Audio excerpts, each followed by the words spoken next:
നമ്മുടെ പുറകിൽ MSCയുടെ പൂവാറിൽ വന്നെത്തിയ കണ്ടെയ്നറാണ് പുറകിൽ കാണുന്നത്.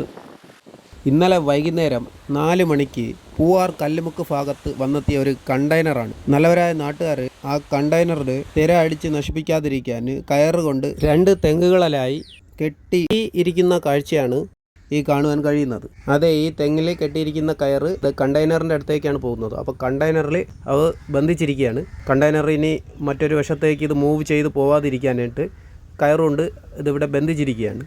അപ്പോൾ കുറച്ച് ആൾക്കാരവിടെ കൂടിയിരിപ്പുണ്ട്. നമുക്ക് ഈ കണ്ടെയ്നറിനെ പറ്റി ഒന്ന് നോക്കാം. ഇന്നലെ പൂവാറ് മറ്റൊരു കണ്ടെയ്നർ വന്നിട്ടുണ്ടായിരുന്നു. ഒരു ബ്രൗൺ കളറിലുള്ള ഒരു കണ്ടെയ്നർ വന്നിട്ടുണ്ടായിരുന്നു.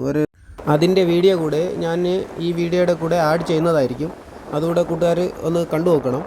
ഇത് ഇന്നലെ 28/5/2025 ഇന്നലെ എത്തിയ കണ്ടെയ്നറാണ്. ഇന്നലെ തന്നെയാണ് ഈ യെല്ലോ കളറിലുള്ള കണ്ടെയ്നറും ഇവിടെ എത്തിയിട്ടുള്ളത്.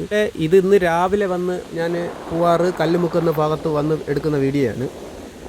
ഇന്നലെ വന്ന കണ്ടെയ്നർ പൂവാറ് കോസ്റ്റൽ പോലീസ് സ്റ്റേഷൻ്റെ പരിധിയിലെത്തുകയും അത് അവിടെ നിന്നും കടലടിച്ച് പൊഴിയൂറിൻ്റെ ഭാഗത്ത് വരെ എത്തി എന്നാണ് മനസ്സിലാക്കാൻ കഴിഞ്ഞത്.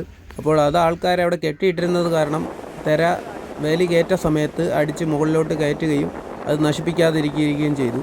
മാത്രമല്ല ഈ കണ്ടെയ്നറിലും മറ്റേ കണ്ടെയ്നറിലും ലോഡിൽ ഗുഡ്സിൽ വ്യത്യാസമുണ്ട്. അത് കാരണമാണ് നശിക്കാതിരുന്നതെന്നാണ് നമുക്ക് മനസ്സിലാക്കാൻ കഴിഞ്ഞത്. നമുക്ക് കാണാൻ കഴിയും വീഡിയോയിൽ. ഈ വസ്തുക്കളിൽ ഒന്നും തന്നെ ദയവ് ഇത് തുടരുത്. മുങ്ങിയ MSC ELSA 3 കപ്പലിൽ 643 കണ്ടെയ്നറുകൾ ഉണ്ടായിരുന്നു. ഇതിൽ 13 എണ്ണത്തിൽ അപകടകരമായ വസ്തുക്കളാണ്. ചിലതിൽ കാൽഷ്യം കാർബൈഡ് എന്ന വെള്ളം ചേർത്താൽ തീ പിടിക്കുന്ന അസറ്റീനിയം ഗ്യാസ് ഉൾപ്പെടെ പുറപ്പെടുവിക്കുന്ന തരത്തിലുള്ള രാസവസ്തുക്കളുമുണ്ട്. അതുകൊണ്ട് തന്നെ ആരും കടലിലിറങ്ങാനോ കണ്ടെയ്നറിനടുത്തേക്ക് പോകാതിരിക്കാനും ഉറപ്പായും ശ്രദ്ധിക്കേണ്ടതാണ്. കെമിക്കൽ പാക്കറ്റുകൾ കടലിൽ കടിഞ്ഞു കൂടിയിട്ടുള്ളതിനാൽ യാതൊരു കാരണവശാലും കടലിലേക്ക് ഇറങ്ങുവാനോ പാക്കറ്റുകളുടെ സമീപത്തേക്ക് പോകുവാനോ പോകണോ കാര്യം ഒതുക്കാനുള്ളത്. ചാക്കൊക്കെ തന്നിട്ടുണ്ട് കേട്ടാ. ഇതാണ് പറക്കി ഒതുക്കേണ്ട സാധനം കേട്ടാ. നമ്മുടെ ബോട്ട് ഓണേഴ്സ് എല്ലാവരും ഒന്ന് ശ്രദ്ധിക്കണേ. നമ്മൾ ഈ കോസ്റ്റൽ ഏരിയ ക്ലീനിങ് തീരുമാനിച്ചിട്ടുണ്ട്. അപ്പോൾ റവന്യൂ, പഞ്ചായത്ത്, പോലീസ് 3 വകുപ്പുകൾ ചേർന്നിട്ടാണ് ചെയ്യണത്. അപ്പോൾ പോലീസിൻ്റെ ഭാഗത്തു നിന്നാണ് നിങ്ങളെ ഞാൻ അറിയിക്കുന്നത്. അപ്പോൾ നമ്മുടെ മാക്സിമം ആൾക്കാർ രാവിലെ 7 മണിക്ക് പ്രസൻ്റ് ആവണം. രാവിലെ 7 മണിക്ക് ഓട്ടം തുടങ്ങരുത്. ഒരു ട്രിപ്പും രാവിലെ 7 മണിക്ക് എടുക്കരുത്.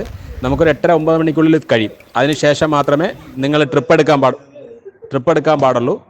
അപ്പോൾ രാവിലെ ഓട്ടം നിർത്തി വെച്ചിട്ട് രാവിലെ 7 മണിക്ക് എല്ലാവരും നമ്മുടെ EMS കോളനിയുടെ ഭാഗത്ത് കൃത്യമായിട്ട് എല്ലാ ബോട്ട് ക്ലബ്ബിൽ നിന്നും പങ്കെടുപ്പിക്കാവുന്ന മാക്സിമം വരും. അപ്പോൾ ഇവിടെ തീരത്ത് വന്നടിഞ്ഞ ഈ ചാക്കിലുള്ള സാധനങ്ങളൊക്കെ അവർ ക്ലീൻ ചെയ്യുന്ന കാഴ്ചയാണ് നേരത്തെ കണ്ടുകൊണ്ടിരുന്നത്. ഇത് ഞാൻ രാവിലെ വന്ന് കണ്ട ഈ കണ്ടെയ്നറാണ്. അപ്പോൾ ഇതൊക്കെയാണ് ഇന്നത്തെ വിശേഷങ്ങൾ.